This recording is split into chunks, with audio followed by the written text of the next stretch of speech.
parent or a child to somebody. Maybe you're an aunt or an uncle to somebody who thinks the world of you. Do you think they could bear to live without you in their lives? Cigarette smoking kills more than 480,000 Americans each year, with more than 41,000 of these deaths from exposure to secondhand smoke.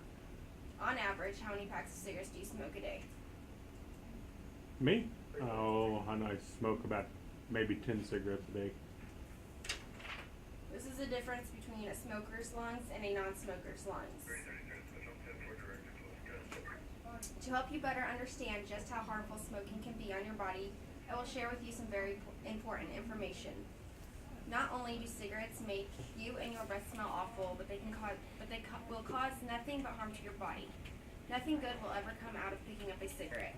Many people think that tobacco is the only ingredient in a cigarette, but this is incorrect.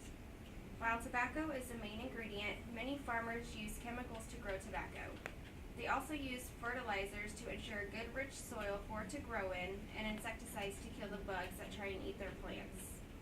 After the plants have been picked, they are dried and even more chemicals are added.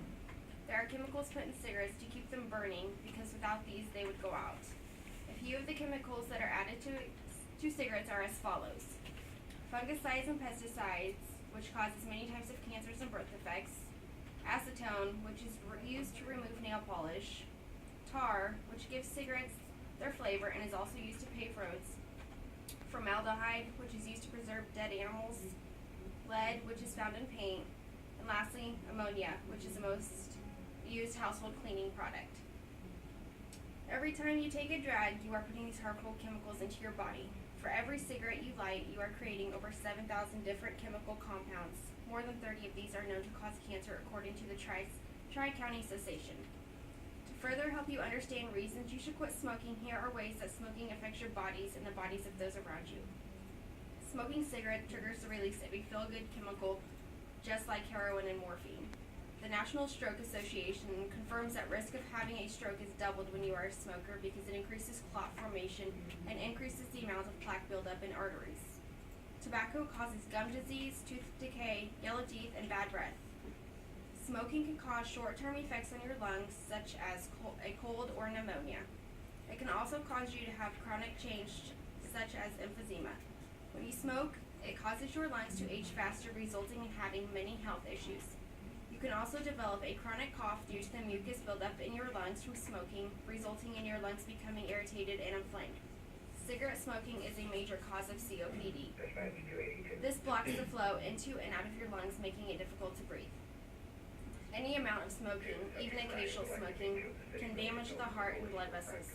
It can cause plaque buildup in the coronary arteries and lead to coronary heart disease. Coronary heart disease can result in chest pain, heart attack, heart failure, or even death.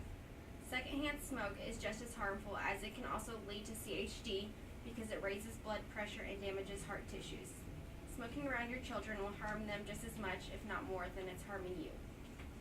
Tobacco is the leading preventable cause of disability, disease, and death in the United States. According to the Centers for Disease Control and Prevention, smoking cigarettes causes more than 480 deaths every year. In addition to these deaths, about 16 million people suffer from a serious illness that is caused by smoking. Smoking is the leading cause of cancer and death from cancer, according to National Cancer Institute.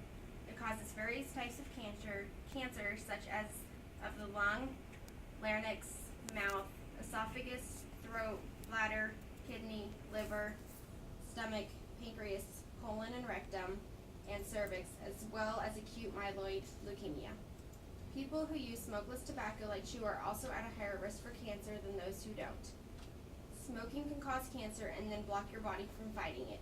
The poison in the cigarettes can weaken the body's immune system, making it more difficult for it to kill cancer cells. If this happens, cancer cells will keep growing without being stopped. Poison that's in tobacco can damage or change a cell's DNA. When DNA is damaged, a cell can grow out of control and create a cancer tumor. Some signs and symptoms of cancer include a thickening or lump in any part of your body, weight loss or gain with no known reason, a sore that does not heal, hoarseness or a cough that does not go away, a hard time swallowing, or discomfort after eating. After hearing all of these illnesses that can be prevented, are you ready to quit smoking? There are several resources out there to help you with such a difficult lifestyle change.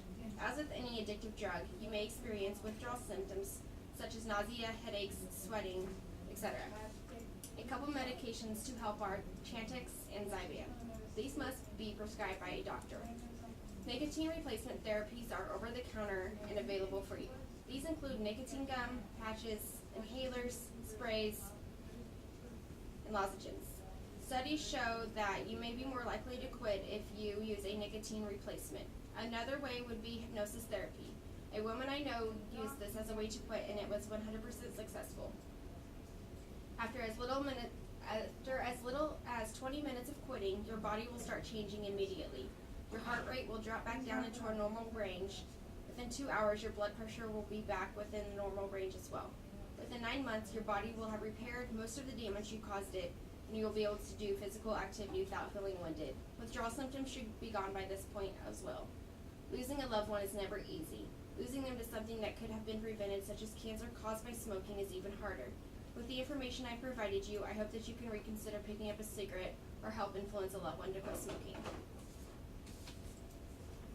Well, I feel guilty now.